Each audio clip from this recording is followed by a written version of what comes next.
Thank you all for coming this afternoon to the last session and to this part of the last session. I'm Chris Kennedy. I'm a semanticist in the Linguistics department here. I'm the chair of the department. I might not look like chair material. Let's dive right in. So imagine we have two friends, Anna and Beatrice, and they are going to a restaurant, and an Italian restaurant that specializes in Roman cuisine. We're looking at the menu, and Anna says, "Oh, tripe alla romana is vegetarian." And Beatrice says, "No, tripe alla romana is not vegetarian." They're having a disagreement. That's very clear. And we kind of have a sense here that one of them is right and one of them is wrong. And that's sort of important that they can engage in that disagreement and that we can have a sense that one is right and one is wrong. It means that what they're saying when they're saying these sentences is some information that's sort of verifiable in principle and, in a sense, in conflict. Much of what we do when we talk with each other is navigate this conflict, move towards convergence, and move away from convergence. So we want to understand what it is about language and linguistic communication that enables this kind of ability, negotiation, whatever you want to call it. Here's one way to think about what you need in order for a disagreement to be in effect at all. Right? This comes from philosophers, not from linguists, and it's quite general. If two subjects, A and B, disagree with one another, then there's some P and there's some Q, we don't even have to say what kinds of things those are at the moment, such that A accepts P and B accepts Q, and P is such that the demands placed on a subject in virtue of accepting it are incompatible with the demands placed on a subject in virtue of accepting Q. You can't accept them both at the same time, right?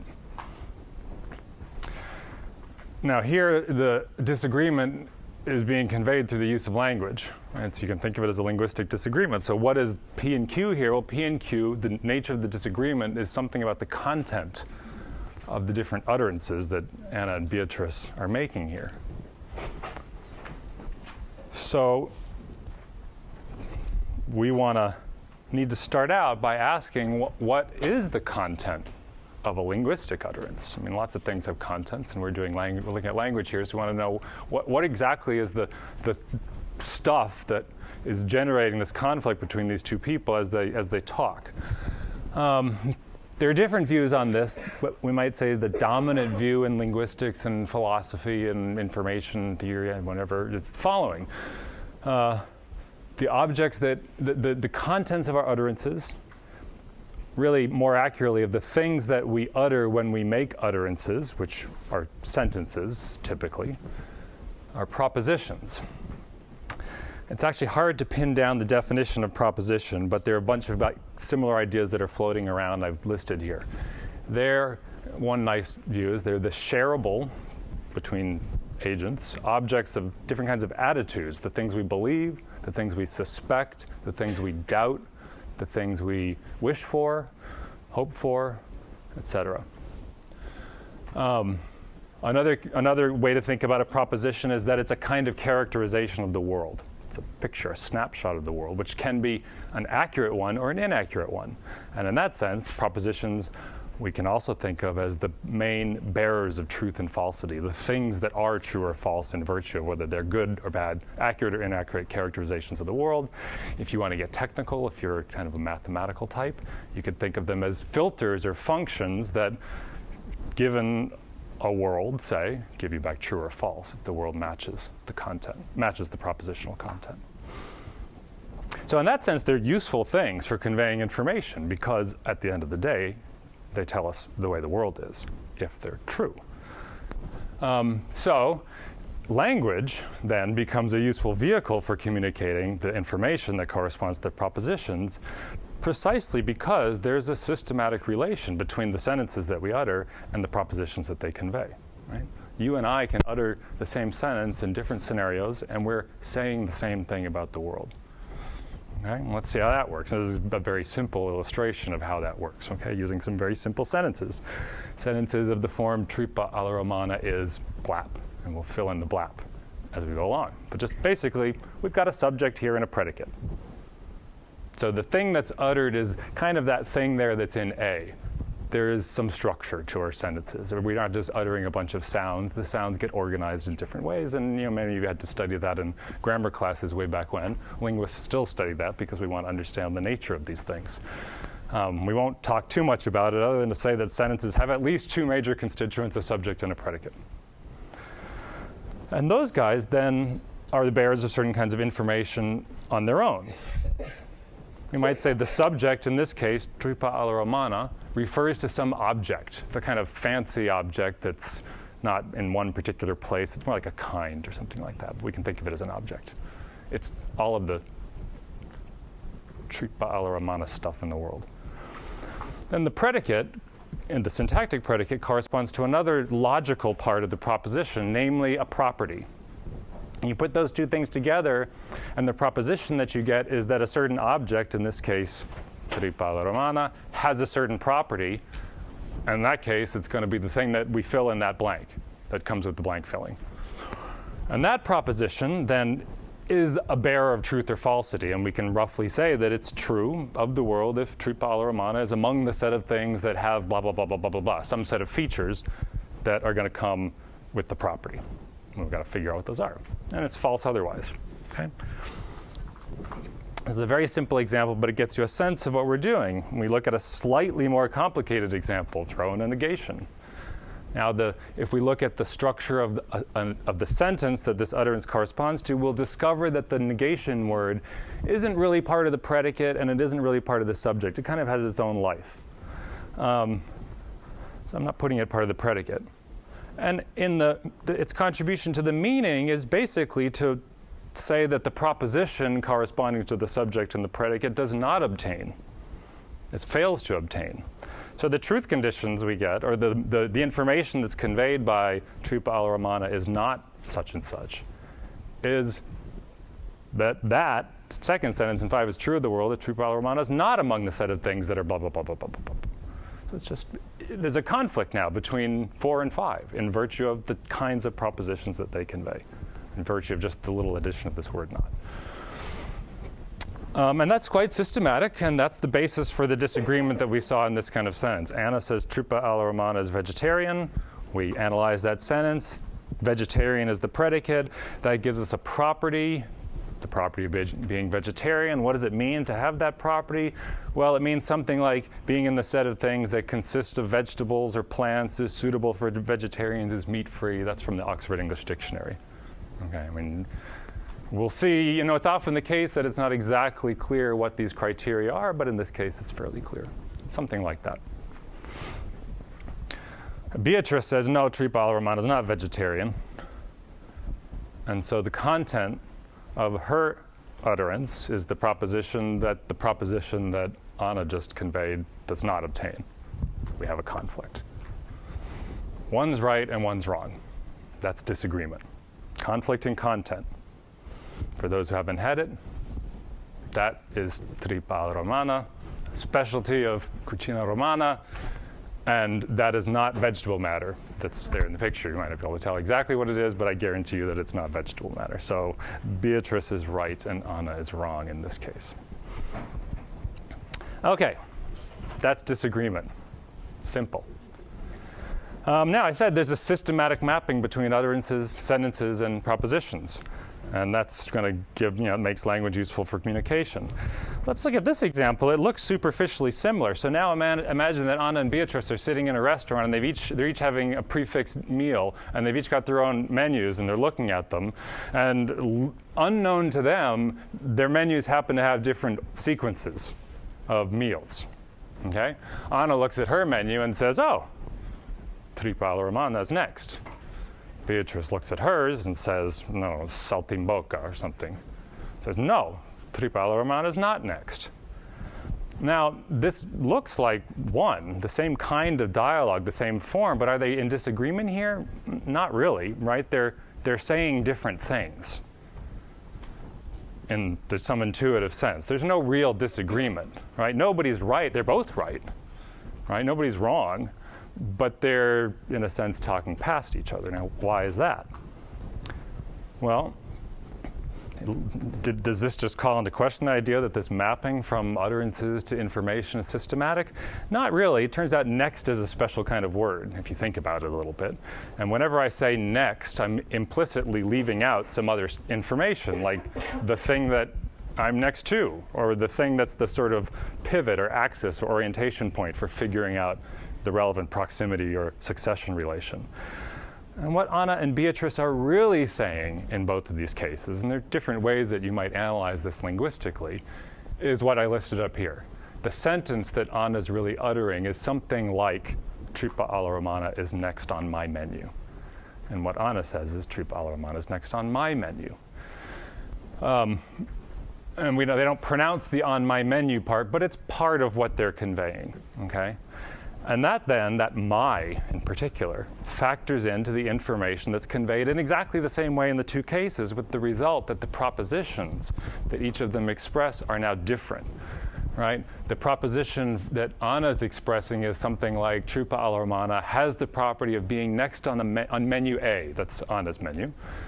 And the proposition that Beatrice is conveying is it's false that tripe alla romana has the property of being next on menu B. That's Beatrice's menu. And those aren't in conflict with each other at all, right?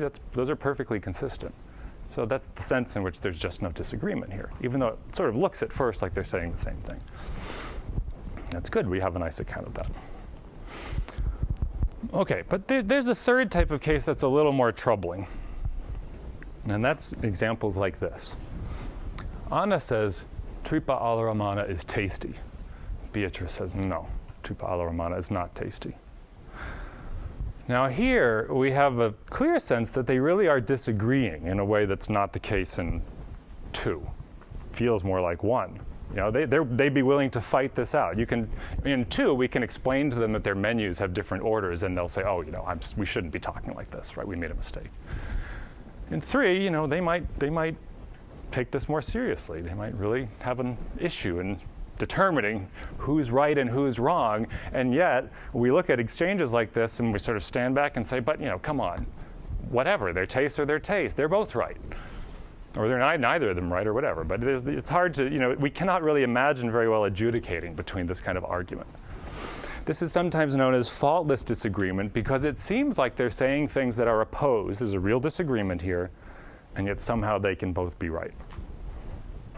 How are we going to explain this? Well, let's go through our little semantic analysis. Anna says tripe alla romana is tasty. Beatrice says not tasty. We go through the steps, and we imagine that the word tasty introduces some property. We'll call it tasty in red. And let's say that's the property of tasting good, having a nice high quality of taste or whatever. And we just work through things, then we have a problem because it looks like there really are incompatible contents here, and one should be right and one should be wrong. I mean, this is just like the recipe that we went through for vegetarian. Anna says the property of having good taste is true of tripe alla romana. Beatrice says that property does not hold of tripe alla romana. There's you know, no obvious explanation here for why one is not right and one is not wrong. That's unsatisfying. Well, we might fix this by saying, look, no, tasty is like next. When Anna says tasty, she's really saying tasty to me or tasty for me. She could say that. Tripe alla romana is tasty to me, tasty for me. If that's the right analysis, then in fact what Anna says is what she conveys in her utterance is a different proposition, a different claim about the world. Tripe alla romana is among the set of things that taste good to Anna. Beatrice says, no, tripe alla romana is not among the things that taste good to Beatrice. No conflict there, no disagreement. It's like the next on the menu. And yet, they are disagreeing. We have this sense that they are disagreeing. So we're at a quandary. Either we have an account of why there's disagreement, they're saying the same things, or why there's faultlessness, they're not saying the same things, but in either case, we lose the account of the other part. OK, so the class of predicates that give rise to these effects we can call generally subjective predicates. And if it was just about how things taste, it wouldn't be such an interesting issue. But as a matter of fact, the kinds of arguments that have this shape, where it's sort of, there's a conflict, we get the sense of a conflict, and yet we find ourselves at least not in a very good position to have some authority to adjudicate. Like we can just go out in the world and say, oh, well, you're right, you're wrong, because this thing has meat in it. Is big. It's a big class, and it contains more significant predicates. So things that are vague in general, where the boundaries are obscure. Barak says Jones is rich and so should pay more taxes. Mitt says Jones is not rich and so should not pay more taxes. Let's say they agree exactly on how much income Jones has, $251,000 a year or whatever, right? But they disagree on something about what income qualifies as the income for counting as rich. Right? And they both agree on Jones is relevant. Jones is middle income. Well, I guess that's maybe more than middle income. Whatever, he's in some percentage. They agree on all those facts. What they disagree on is whether he's rich or not. And it's hard to know exactly how to adjudicate that, but it makes a difference here. Right? It's going to make a difference. Aesthetic predicates. I don't know if people have been following the Prentice Women's Hospital debate. The Chicago Architecture Foundation says Prentice is beautiful and must be preserved. Northwestern says Prentice is not beautiful and doesn't have to be preserved. There are other words we could have put in here, historically significant, et cetera, but that's, maybe at the end of the day, whether or not Prentice stays around will hinge on judgments like this.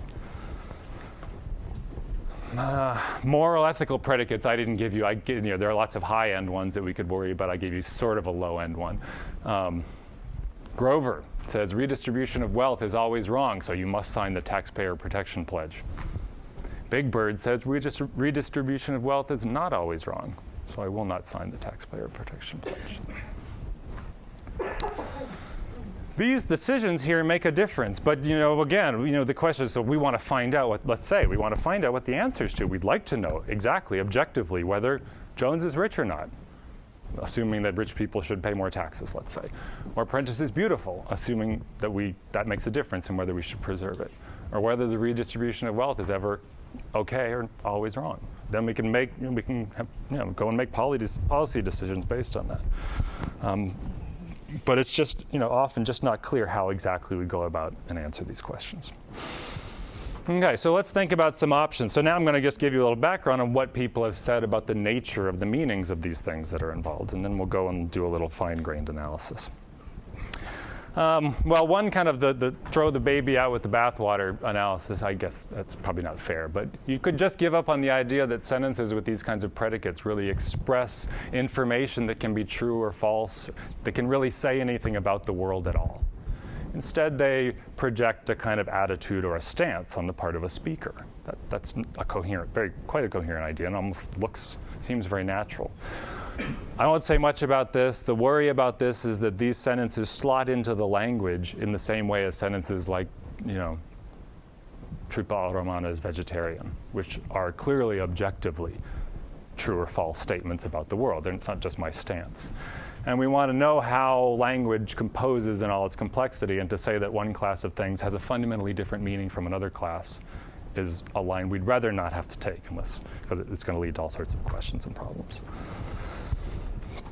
A second approach that I will say more about is called contextualism, and the idea here is that subjective predicates like tasty, and these other ones, really are context dependent in the way that next is.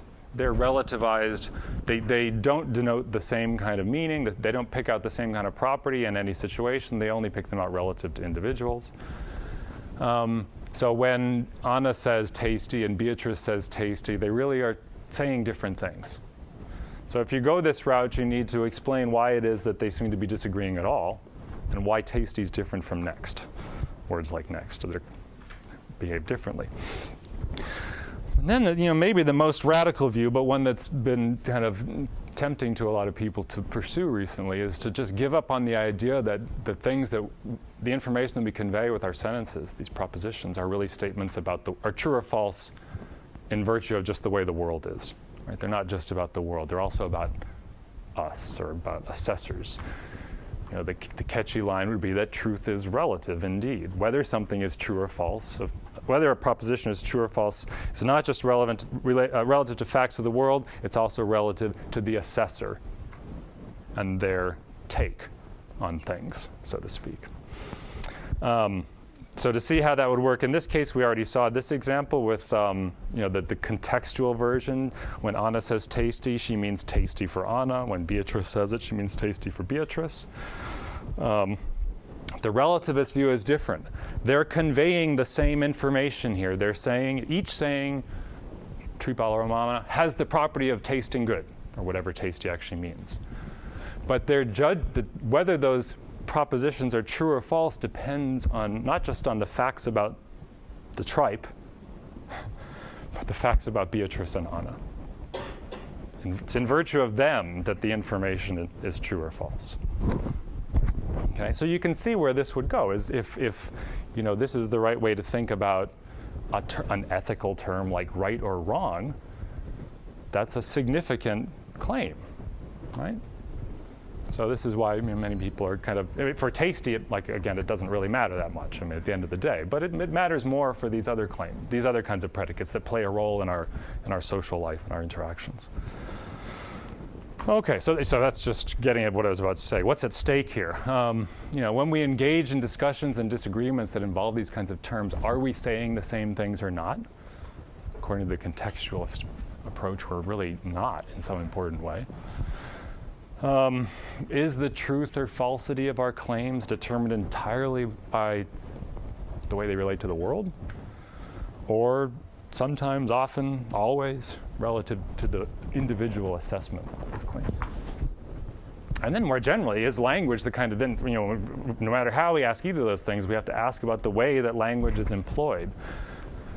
Can we ever use it, at least in these kinds of cases, to engage in a kind of objective interaction? Not just discussions, but since language forms the basis of all sorts of things that make use of predicates like this and talk about these kinds of issues: reasoning, policy making, law writing, etc. What are the broader consequences? This is now the bait and switch part, because I'm not going to answer any of these questions. Those are for the colleagues at the law school and the Harris School and the philosophy department, who I like to, hang out with, but that's not my area of expertise. But that said, it's sometimes the case that when we take a very close look at the patterns in language of expressions like these, or any expressions for that matter, we actually learn something important about the kind of information that they convey. And at the very least, understanding the way these things work in the language can help us think more about how to understand discourses and interactions like this. So this is where the linguist comes in. So we'll do a little linguistic analysis now. Less serious topics and more discussion of food. Okay, so in the examples that I was showing you, tripe alla romana is tasty, etc. The person whose perspective is relevant for deciding whether the sentence is true or false, or intuitively, is the speaker, right? Anna says, tripe alla romana is tasty. Beatrice says, no, it's not. It's not always like that. Sometimes the perspective is provided by a third party, someone who's mentioned in the actual utterance. And we see that with these examples with subjects of different kinds of attitude verbs. So when I say Anna thinks tripe alla romana is tasty, I'm not making any claims about whether I think it's tasty. At least it doesn't have to be understood that way. It's most naturally understood as saying something about Anna's attitude towards the tripe. And likewise, for Anna considers tripe alla romana tasty, or finds tripe alla romana tasty, etc. What turns out to be linguistically interesting is that last example, that one little verb find, in this particular use. It's got a couple of different uses, but this is the one that we're interested in. Works differently from the other examples.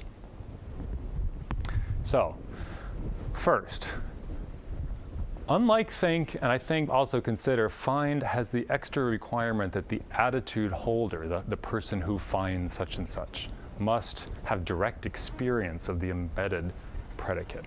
So, and this is an example which shows think is not like this. Anna can be looking at the cat, watching the cat eat, and then tell me something, and I say, oh, Anna thinks the cat food's tasty because the cat ate it all up, right? So it's, this example is constructed on purpose because people don't normally taste or eat cat food, right? It's a perfectly coherent thing to say. I'm giving the reasons why she thinks that the cat food is tasty in the judgment of the cat, right? That's how we understand this, not with respect to Anna. I think consider works the same way, though I'm a little less sure here. If I say Anna considers the cat food tasty because the cat ate it with such obvious relish, I think that's okay. I give it a sort of slight question mark because it sounds a little funny, like we're more inclined to imagine Anna tasting the cat food herself. With this example, there's no question, right? If I say Anna finds the cat food tasty because the cat ate it with such obvious relish, it's odd, right? This sentence sounds weird because we understand Anna to have tasted the cat food. Okay, that's the difference. So find seems to have this special requirement that the subject, in this case Anna, have some experience of the relevant that gives her the basis for making the judgment. But there's more than that. I can say Carl thinks he's gay. He may or may not be right. Okay? Gay is an objective predicate, I take it. So I take it, either he's homosexual or he's not. Carl considers himself gay. Presumably for all of these things, the reason why he might consider himself gay or think he's gay is because he has direct experience of his sexual orientation, his interests, et cetera, et cetera. And yet this is weird. Carl finds himself gay, right? If find means simply thinks and has direct experience of, this should sound perfectly fine. Why is this a little weird? Because gay is an objective predicate. It's not a subjective assessment. Right? You either are or you're not. At least that's the way the language has encoded it.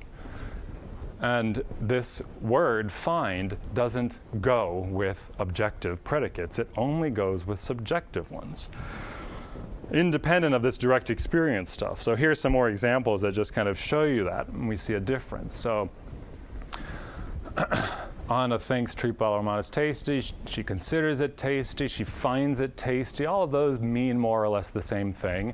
Here, the crucial fact is that tasty is one of these subjective predicates. Anna thinks tripe all'aromat is vegetarian. She considers it vegetarian. Both perfectly reasonable things to say. She finds it vegetarian. Not okay. It just sounds weird. And the only difference here is between tasty and vegetarian. One predicate is subjective and one is not. These kinds of patterns in linguistics are known as minimal pairs. We like them because they let us hone in on just what exactly the relevant parameters to be considering are. And we look at these kinds of pairs and we see from the contrast between 22A and B, where we just change the predicate but keep find the same, that it's the subjectivity of the predicate that's relevant. And again, we see that in 23AB, where we have a non-subjective predicate gay, and we switch out the verbs that are otherwise practically, they're syntactically the same and semantically almost the same, find and consider in these constructions. But we get different judgments of acceptability for the resulting sentence. Carl considers himself gay, could be fine. Maybe Carl kissed a man once and he thinks that's enough to be gay, so he considers himself gay, right? But, you can't describe that situation by saying Carl finds himself gay. So now we have a sort of probe. We see that there's something really linguistic going on here. There's something where the language now and the way that the combinatorics of the language work are sensitive to an element of subjectivity. We want to understand what's responsible for this pattern. But even before we do that, we can use this construction, X finds Y, such and such, as a probe for looking at our different kinds of subjective language and just seeing what really falls out as being subjective or not in this sense. So let me do that for a minute, because it turns out that not all subjectivity is the same with respect to this particular phenomenon. So we already seen that these taste predicates, things like tasty, are not the only kinds of predicates that give rise to this kind of both can be right sort of disagreement. Predicates that are kind of indeterminate or vague in general also show this feature. So we had the Carl is rich or the Jones is rich example earlier. Anna might say Carl is rich, Beatrice can say no, he's not, and they may both agree about how much money he's making, but they just disagree about what it takes to be rich. Even nationality terms sometimes have this, right? Anna might say Carl is American because he has characteristics A, B, and C, and Beatrice might say no, he's not, thinking he has characteristics D, E, and F, and those are non-American characteristics. And it'd be hard to kind of adjudicate between these things. But when we look at these kinds of predicates, vague predicates in general, in this particular construction, we get a different pattern. So these things like tasty and delicious, disgusting, stimulating, annoying, boring, tedious, all of these are fine if we say Anna finds Carl, or Anna finds the pasta such and such. But it sounds pretty weird to say, the bowl of pasta gets delivered to Anna. She says, oh, Anna finds her bowl of pasta big. That's sort of strange, versus considers it big, right? Or Anna finds Carl rich. It's a subtle contrast, but it's a systematic one. And there's a couple ways to see that. First, we can make all of the examples in 26 perfectly acceptable by adding in another word that's clearly subjective, right? So Anna finds Carl annoyingly rich, disgustingly rich, irritatingly rich. Perfect, right? Or Anna finds Carl irritatingly American, or something like that. Anna finds her bowl of pasta surprisingly big. Perfect. And these words are all just taken from the kind of classically subjective ones, so I just... We also see that find filters out an ambiguity. So many words have two senses. Many words have multiple senses. The words I'm interested in here have two particular senses.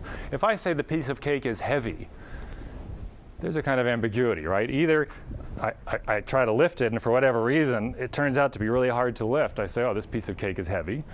And the other more natural understanding is I eat the cake, and it's kind of sitting in my stomach. And I say, oh, this piece of cake is heavy, right? You might think of that as a metaphoric extension or something like that, but it's a quite systematic use, and all of these terms have these kinds of dual meanings of experience of the property versus objective quantitative sense of the property. If I say to you on the phone, oh, I find this piece of cake I'm eating heavy, you only understand that in one way. You do not, a picture does not pop into your mind of me trying to lift some cake. Right? A picture of you pops into my mind of me eating the cake and having the subjective experience of it. Okay? I find this frosting thick. Same thing, only has this one meaning. Thick could be an objective property, though, and you can force that by putting in a measure term. I find this frosting several millimeters thick does not sound very good unless we understand find to mean something like discover. Right? So I'm a scientist putting my measurement in. That's a different sense of the word. Okay? It's more like I find, you get that with a that clause. I find that this frosting is several millimeters thick, has that meaning. And then third, we see we've already mentioned this, but we see a difference between find and consider, right? If you go to the airport and they put your bag on the scale and it goes over the amount that the airline allows, the person at the desk might say, I'm sorry, sir, but the airline considers this bag heavy. You'll have to pay the extra fee. But it would be odd to say, I'm sorry, sir, the airline finds this bag heavy. You'll have to pay the extra fee. Okay? So that's a bunch of facts that tell you there's something quite systematic here, right? Find is picking out a certain kind of qualitative meaning. I want to go through a few more facts, and then we'll kind of wrap it up. So I mentioned, that predicates like cold and tasty are both vague. When I say the tripe is cold, you don't know exactly what its temperature is, and you could, in a way, never figure it out, and it's hard to imagine that fine difference if it were a little bit hotter, a little bit warmer, a little bit cooler. We wouldn't really change our judgments about whether it's cold or not, right? That's the essence of vagueness. Right? This predicate is kind of a blurry boundary. If I say the tripe is colder than the haggis, it's not really vague. I mean, it's either it's colder than the haggis or not, and you just go measure their temperatures and you find out. Or you probably wouldn't want to bother to do that, but it's a precise notion, just being above a particular temperature. Likewise with tasty. And so then it's not surprising that when we look at these kinds of disagreements, if we use a comparative form instead of a non-comparative form, they're no longer faultless. Right? Anna says the tripe is colder than the haggis. Beatrice says, no, it's colder than the tripe. Well, one's right and one's wrong. That's clear. We might not care to find out. That's probably not something we'd be interested in. But we don't have this sense that they can both be right. Right? Likewise for these other examples. Carl is richer than David. No, David's richer than Carl. Well, go and check their bank accounts and their assets and so forth, and you can find out what the facts are. Comparisons involving these more qualitative notions like tasty are not like this, right? Anna says the tripe is tastier than the haggis. Beatrice says, no, the haggis is tastier than the tripe. Well, that's just as, that's no different from one saying it's tasty and the other saying it's not, right? They're equally liable to be correct or justified in their claims, however you want to think about it. And let's skip the American cases.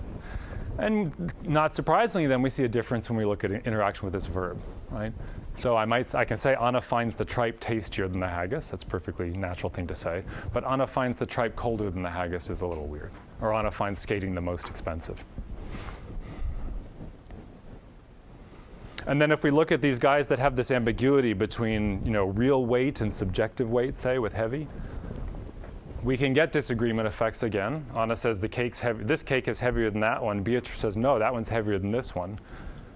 But there's two understandings there. There's one understanding where one's right and one's wrong. That's just go and weigh the cake. And there's another understanding where they can both be right because they're experiencing it differently.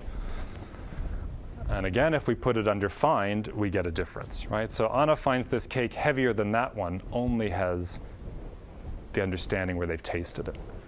Whereas Anna thinks that this cake is heavier than that one is ambiguous. She might just be wrong in her judgment about its weight.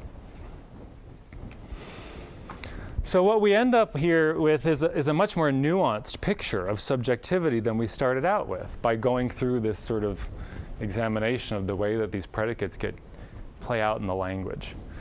We have a class of predicates that measure sort of quantitative dimensions like wealth and weight, which can give rise to disagreements of the sort that are these faultless ones when they're used as vague expressions. He's rich, she's heavy, it's heavy, and so forth.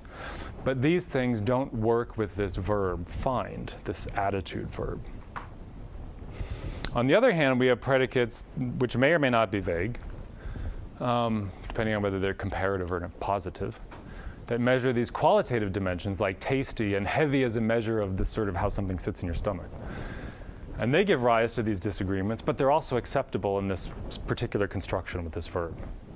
So there's something different going on in the two cases. The first case, the former case, really seems to be something about communication. When I make a claim, this is, Jones is rich, right? We have arguments based on claims like that.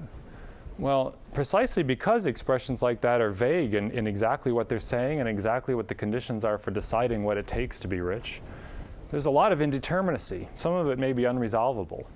We manage to negotiate that in discourse. There are lots of expressions that are like this in our language. But in a sense, it's no surprise that we can't quite come down on a final set of criteria in the negotiation for deciding whether these things hold. So it's likely that the kinds of faultless disagreements, so-called, that we get with these cases is just because we're sort of standing back from really wanting to resolve, or maybe not even being able to resolve, these things to a fine enough degree of precision to be able to negotiate with them. But that's then distinct from this latter class, the tasty type words, where we see that subjectivity is somehow grammaticized. And by that I mean it's encoded in a language in a way that affects patterns of how things fit together. That's what grammar is all about, is our knowledge of the parts of our language that tells us how things go together. And that's reflected in our judgments, in this case, of acceptability, of whether something goes with find or whether something doesn't. So there is an element of subjectivity that the language is directly encoding, which then affecting the ways that words and constructions fit with each other. So let me kind of move towards wrapping up by saying a little bit about what that might look like, or about how that might work out. So I'll give you the kind of quick and dirty two most plausible ways of thinking about this particular case, this verb find in this use. And maybe not surprisingly, these two ways of thinking about find invoke these two ways of thinking about the nature of subjectivity that I talked about at the beginning, a relativist way or a contextualist way. So the relativist line would say something like this. Here's how you want to analyze find. A sentence of the form x finds y phi is a predicate, is true just in case y is phi, that embedded part, is true as assessed by the subject of find. So find is providing the assessor relative to whom the truth of the proposition conveyed by the inside part should be assessed. The contextualist view says something like this. X finds y phi is true just in case y is phi to x is true. What's the difference? They sound very similar. The difference is in this, what I talked about earlier, in this contextualist view, to say something like this, phi to x over there, is to say that that predicate picks out different properties depending on who this implicit perspective holder is. Tasty to Beatrice, tasty to Anna, those are different kinds of tastiness, not the same thing.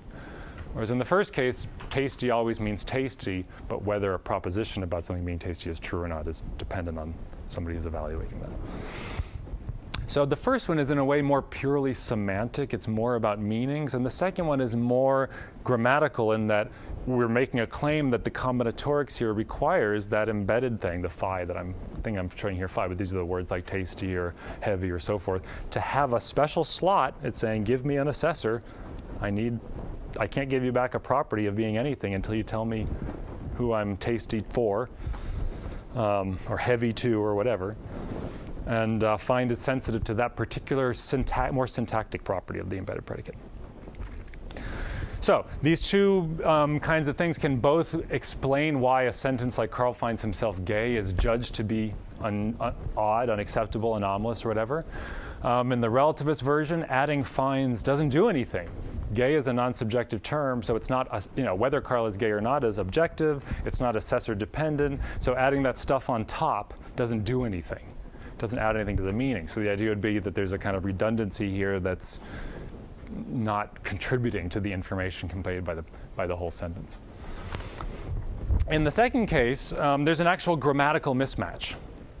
Gay is just not the kind of thing such that I can take another thing, in this case Carl, and plug it in and get an assessor, an individual relativized property to that individual. It's just a different kind of word from tasty. It doesn't have a judge argument. Can we decide the difference? Well, now you go back and look at patterns. So imagine we're looking at like the classifieds, what do you call them? The personals in the Chicago Reader. We see something that says handsome, pleasant, and under 45, and it goes on and lists this guy's name and so forth. And Anna goes and has a date with him, and we say, well, how was it? And she tells me, and you ask me, and I report back. I say, well, she finds him handsome and pleasant. Fine. She finds him handsome and under 45. Weird. Why is that weird?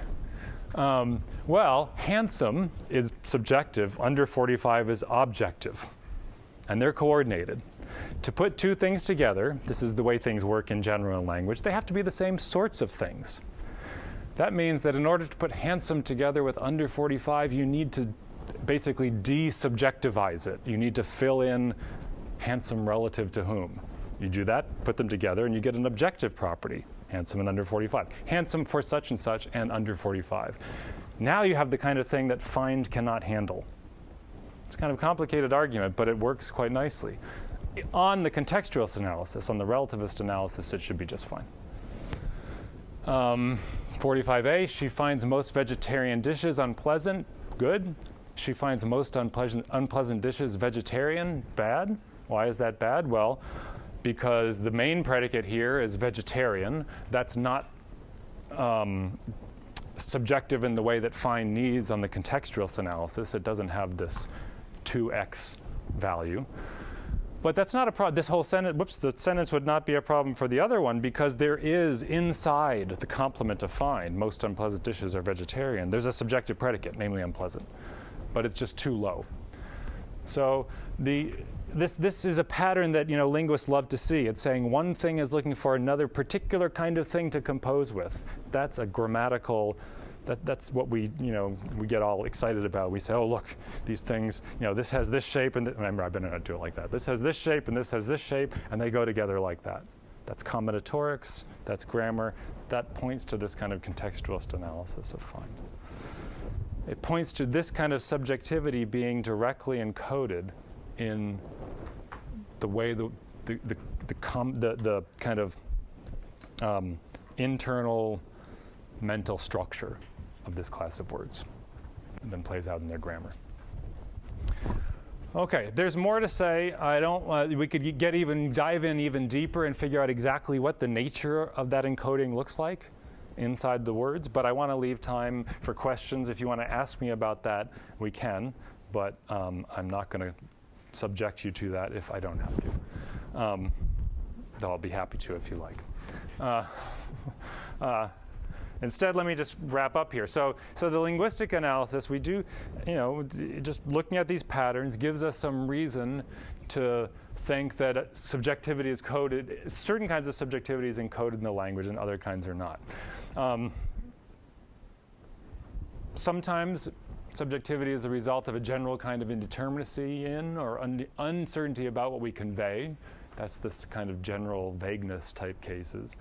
And sometimes it arises from the actual words that we use when they encode certain kinds of properties, and in particular properties that involve something like a qualitative assessment. So the difference roughly between, let's say this is a piece of cake. I pick it up, I say this cake is heavy, intuitively, is that it has a property of having a quantity of weight, which is, we can measure. It's an objective quantity. When I eat it, I say this cake is heavy.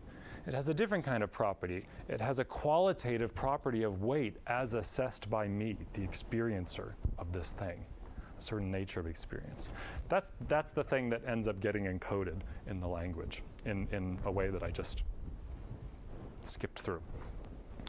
None of this answers the big questions about discourse and those things that I asked about. But at the very it provides us with a more nuanced picture of how subjectivity plays out in language, which hopefully then people who know how to think about the big questions can make some use of.